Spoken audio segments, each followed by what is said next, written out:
ഗുരുദേവനും ഗുരുദേവ കൃതികളും എക്കാലവും മാനവരുടെ ഇടനെഞ്ചിൽ സ്ഥാനം പിടിച്ചിട്ടുണ്ട്. യുഗപുരുഷൻ ശ്രീനാരായണ ഗുരുദേവന്റെ കൃതികൾക്കും സന്ദേശങ്ങൾക്കും നൃത്താവിഷ്കാരം ഒരുക്കിയിരിക്കുകയാണ് ദൈവദശകം എന്ന കൂട്ടായ്മ. ഗുരുകൃതികൾ ഭാരതീയ നാട്യകലകളിലൂടെ അവതരിപ്പിക്കുന്ന ദൈവദശകം കൂട്ടായ്മയുടെ എന്റെ ഗുരു പദ്ധതിയുടെ ഭാഗമായി നൃത്ത പരിശീലന ക്യാമ്പ് തിരുവനന്തപുരത്ത് പ്രൗഢഗംഭീരമായി ഒരുക്കി.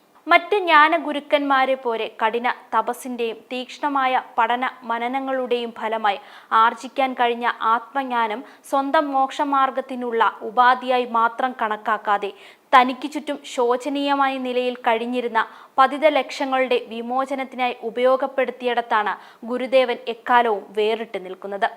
ഗുരുദേവന്റെ ശരിയായ മഹത്വം മനസ്സിലാക്കാതെ അദ്ദേഹത്തെ നവോത്ഥാന നായകനും സാമൂഹ്യ പരിഷ്കർത്താവും എന്തിന് ഒരു പ്രത്യേക സമുദായത്തിന്റെ ആചാര്യനായി വരെ കണക്കാക്കുന്നതിന് ഇത് കാരണമായി എന്നത് മാത്രമാണ് ഇതുകൊണ്ടുണ്ടായ ഒരു ദോഷം. ഗുരു തന്റെ ദർശനം രേഖപ്പെടുത്തി വെച്ച കൃതികൾ ഇത്തരം വിലയിരുത്തലുകളുടെയും വർഗീകരണങ്ങളിലൂടെയും ഇടയിൽപ്പെട്ട് വളരെ കാലം വേണ്ടത്ര ശ്രദ്ധിക്കപ്പെടാതെ പഠിക്കപ്പെടാതെ പോയി എന്നതും ഏറെ വിഷമമുണ്ടാക്കി.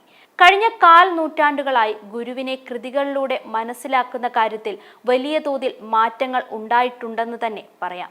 ഇതിന്റെ ഫലമായി ഗുരുകൃതികൾക്ക് കൂടുതലായി പഠനങ്ങളും വ്യാഖ്യാനങ്ങളും വിവർത്തനങ്ങളും ഉണ്ടാവുകയും അതുവഴി അവയ്ക്ക് വ്യാപകമായ പ്രചാരണം കിട്ടുകയും ചെയ്യുന്നുണ്ട്.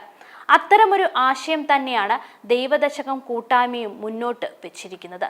കൂട്ടായ്മയുടെ എന്റെ ഗുരു പദ്ധതിയിലൂടെ ഗുരുദേവ കൃതികളുടെ ആശയം അതിന്റെ പാരമ്യത്തിൽ കണ്ടു നിൽക്കുന്നവരിലേക്കെല്ലാം എത്തുകയാണ്. വൈലോപ്പിള്ളി സംസ്കൃതി ഭവനിൽ ശിവഗിരി മഠം ഗുരുധർമ്മ പ്രചരണ സഭാ സെക്രട്ടറി സ്വാമി അസംഗാനന്ദഗിരി ഉദ്ഘാടനം ചെയ്തു. ശ്രീനാരായണ ഗുരു രചിച്ച ദൈവദശകം 111 വർഷം പിന്നിടുമ്പോഴും ആഗോളതലത്തിൽ ചർച്ച ചെയ്യപ്പെടുകയാണെന്ന് സ്വാമി അസംഗാനന്ദഗിരി ഉദ്ഘാടന പ്രസംഗത്തിൽ പറഞ്ഞു. ദൈവദശകം ചെയർമാൻ ഗിരീഷ് ഉണ്ണികൃഷ്ണൻ അധ്യക്ഷത വഹിച്ചു. ഗുരുധർമ്മ പ്രചരണ സഭ യുവജന വിഭാഗം സംസ്ഥാന ചെയർമാൻ രാജേഷ് സഹദേവൻ സന്ദേശം നൽകി. ഭരതനാട്യം നർത്തകനും നൃത്ത സംവിധായകനുമായ സുദർശൻ കലാക്ഷേത്ര ഭരതനാട്യത്തിൽ ക്ലാസ് എടുത്തു. കലാമണ്ഡലം ലക്ഷ്മി വിനോദ് ദൈവദശകം മോഹിനിയാട്ടം അവതരിപ്പിച്ചു. എന്റെ ഗുരു തിരുവനന്തപുരം കോർഡിനേറ്റർമാരായ സൗമ്യ സുകുമാരൻ, ബിന്ദു പ്രദീപ്, സരിക ശശാങ്കൻ, എന്റെ ഗുരു Palakkad chairperson Ramya Anoop, zonal coordinator Priyam Kalamandalam, എന്റെ ഗുരു കോയമ്പത്തൂർ ചെയർപേഴ്സൺ രശ്മി വിനോദ്, ജോസ് കുരിശിങ്കൽ, രേഷ്മ എന്നിവർ പ്രസംഗിച്ചു. തിരുവനന്തപുരം ജില്ലയിലെ തിരഞ്ഞെടുക്കപ്പെട്ട നർത്തകർ ക്ലാസ്സിൽ പങ്കെടുത്തു.